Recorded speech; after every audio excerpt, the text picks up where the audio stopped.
Not an outright insult, not something blatant enough for people to immediately call her out on, but something just subtle enough that if I reacted, I'd look like the problem. I should have known the second I walked through the door that something like this was coming.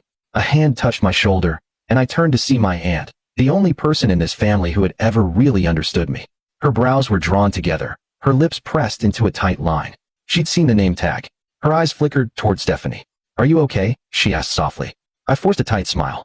"Yeah," I said. "I'm fine." I smiled. A real, easy smile, like nothing had happened at all.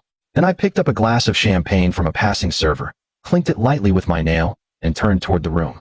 Because if Stephanie wanted a show, I was going to give her one. I raised my glass just slightly, feeling the weight of the room shift as a few people glanced in my direction. I hadn't made a scene, not yet, but the quiet clink of my nail against the glass had drawn just enough attention.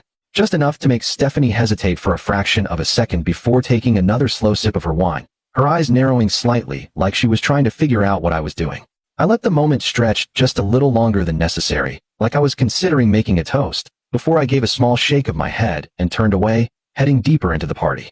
I wasn't going to give her the satisfaction of reacting. Not yet. The party itself was exactly what I expected, crowded, overly polished, with expensive catering and carefully curated decorations. Stephanie had gone all out, as she always did, because everything in her life had to be a performance.